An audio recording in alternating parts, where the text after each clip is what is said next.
m'appelle Danielle Demarque. Je suis née en Lorraine au début de la guerre, où mon père a été mobilisé d'ailleurs sur le front. Et les parents qui étaient là-haut, donc en Lorraine, ont décidé de venir dans le Midi pour la résistance. Et à partir de là, moi, toute ma vie a été baignée de cette histoire-là des parents résistants, de la lutte pour la liberté du pays. Et dans ma vie à moi, c'est d'abord une vie de militante. J'ai adhéré au Parti communiste à 15 ans, dans le Var, à Toulon. Et très vite, j'ai eu des responsabilités sur la question notamment des femmes. Suite à cela, dans la ville de Toulon, il y avait des combats assez difficiles avec la droite qui était aux responsabilités. Et là, j'ai eu la surprise, y compris, d'être promue tête de liste de l'Union de la gauche en 1977 dans cette ville de Toulon. J'ai été élue députée européenne en 1979, en juin 1979, et ce pendant 5 ans, aux côtés de Simone Veil. Et surtout l'utilité de ce mandat, je voulais en faire un mandat concret pour la vie de cette région. Et j'ai beaucoup travaillé sur les questions, là j'ai travaillé vraiment sur les problèmes de la construction navale et en lien avec les salariés. Je faisais remonter justement, c'était l'époque du plan d'Avignon, démolition-construction, et donc lever les utopies de ce plan et dire la vérité sur l'avenir de la construction navale. Et au niveau européen aussi, pour moi, un grand domaine, c'était celui de la justice pour les enfants. Et ça continue aujourd'hui d'ailleurs dans un autre pays, mais là il s'agissait du trafic d'organes des enfants des pays pauvres, en toute l'Amérique latine, mais aussi en Haïti. Et à quoi servait ce trafic d'organes, c'est-à-dire la possibilité pour les grandes sociétés pharmaceutiques d'utiliser effectivement ces embryons. Un scandale, un véritable scandale de l'utilisation du corps des enfants.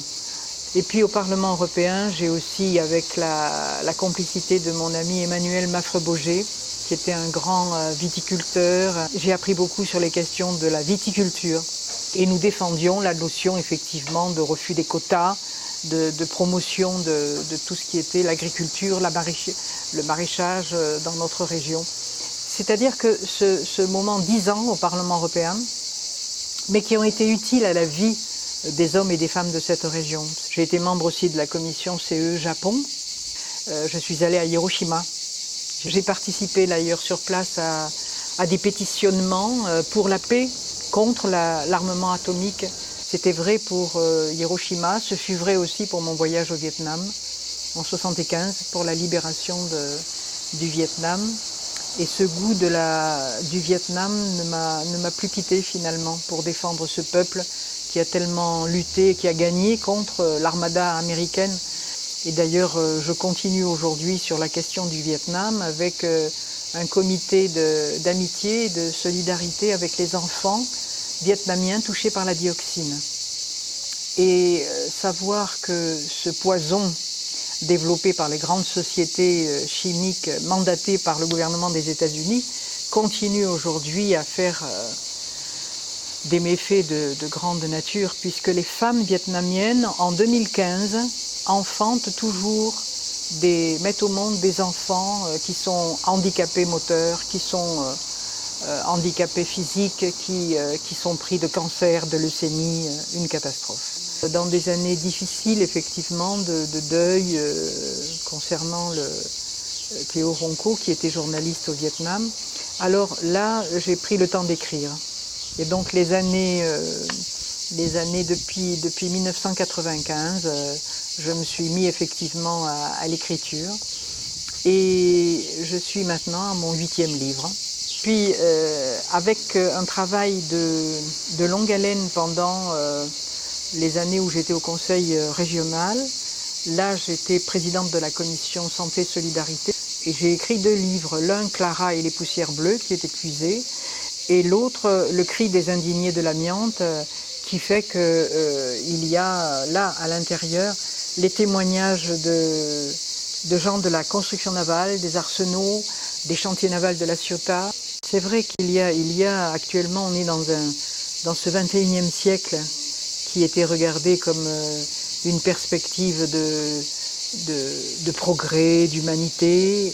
On a ces phénomènes de guerre atroces qui se déplacent dans ces pays, de l'Afrique jusqu'au Moyen-Orient, effectivement.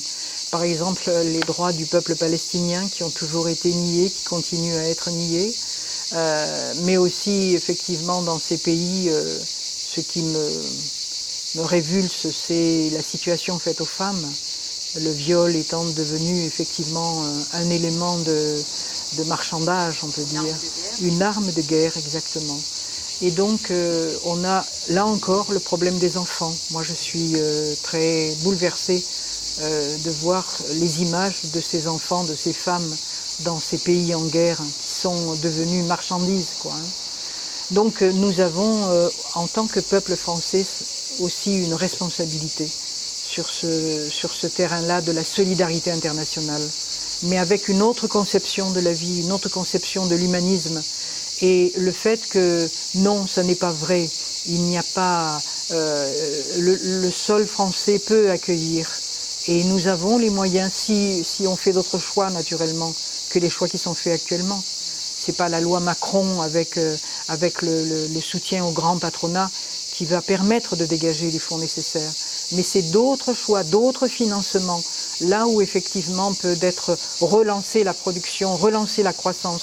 Ce n'est pas en affaiblissant les salariés, et les salaires, les retraites, les pensions, qu'on va relancer l'économie. Et puis il y a d'autres choix à faire dans le domaine de la production, justement. Donc vous êtes depuis toujours militante féministe. Oui. Et quel est le lien entre féminisme et communisme? C'est le lien de la liberté, c'est le lien du droit des femmes, c'est le lien de l'humanisme, justement. Les femmes sont la partie la plus belle de l'humanité. Les femmes sont la moitié de l'humanité, mais elles sont la partie la plus créative, la plus inventive, celle qui a été justement complètement niée pendant des décennies. Et les femmes se révèlent comme étant capables à tous les niveaux d'inventer, de créer, de produire du meilleur, du meilleur. Et donc oui, le lien entre le communisme, c'est l'idée d'avenir, on peut dire, de partage et d'humanité vivante. C'est-à-dire qu'au lieu de faire que ce soit l'argent, le profit, les finances qui dominent le monde, ce soit la place des êtres humains. Le centre doit être l'humain. Et donc le centre étant l'humain, les femmes sont effectivement complètement concernées par cette perspective-là. Il faut inventer un futur. Voilà. Moi je plaide pour qu'on invente un futur dans lequel les hommes, les femmes, les enfants auront leur place. Voilà. Donc vous l'avez dit, vous écrivez aussi. Comment oui. Vous êtes venue à l'écriture? Oh, j'ai écrit toute ma vie. J'ai toujours eu envie de prendre des notes et puis de traduire effectivement ce que mes idées portaient. Et donc j'écrivais, j'ai eu beaucoup de temps dans le temps de l'écriture politique. J'avais choisi à 50 ans de laisser les plus grandes responsabilités. Et ça, c'est un choix que les femmes peuvent faire. Je prétends que les femmes savent faire cela. Que ça n'est pas encore s'arrêter pour passer à autre chose, pour faire autre chose, pour créer autre chose, voilà. Et puis ensuite, il y a un temps après qui vient, qui est un autre temps, qui est le temps de l'âge mûr, comme on dit, et le temps aussi d'une disponibilité pour une autre écriture, c'est-à-dire une écriture plus intimiste. Et le premier livre a été pour dire l'injustice que je ressentais sur le fait que l'homme que j'aimais était atteint d'un cancer, de la dioxine, pris au Vietnam. Ce premier livre, c'est 7 hommes face au soleil. Donc ça, c'était un cri. C'est un livre, un cri. Voilà. J'en ai fait un autre, c'était Les mots de flamme. où là c'était la fin, donc je disais la fin aussi de cet homme et l'accompagnement. Et puis après, alors, est venue une période où je voulais traduire dans un livre, dans 2 livres, toute ma lutte sur le droit des victimes de l'amiante. 2 livres, l'un sur la vie de mon père, un homme que j'ai adoré et qui m'a donné beaucoup d'amour, voilà, de parfum des pêches de vigne. Et ce livre-là dit justement l'homme qu'il était, le père qu'il a été, et j'ai raconté sa vie, petit immigré italien. C'était un homme qui n'a jamais voulu de médaille de la résistance. Il avait ses médailles au cœur, comme il disait. Giovanni, de Marc, ma mère, Catherine, et voilà que le dernier livre que j'écris, là, le 8e, c'est les cahiers de Nina. Les cahiers de Nina, c'est là aussi un des livres les plus difficiles que j'ai eu à écrire, parce qu'il s'agit effectivement de ma mère, avec à la fois les belles pages de Nina pendant la Résistance, découvert les cahiers qu'écrivait ma mère, des dizaines de cahiers de sa belle écriture. Et quand j'ai lu ces cahiers, je me suis dit, il faut absolument que j'écrive sa vie. Donc, une mère à 16 ans, orpheline à 15 ans, la guerre, les années de guerre, un engagement total, la peur, mais en même temps le courage. Courageuse, elle était courageuse. Elle était téméraire, elle était courageuse. Et après la guerre, après la résistance, la libération, le goût de la vie, le goût de la liberté, et tous les goûts qui sont venus en même temps, et la passion amoureuse. C'est comme ça que, avec ces passions amoureuses, elle est partie de la maison, j'avais 10 ans. Ça, c'est la fameuse blessure de ma vie, l'absence de la mère.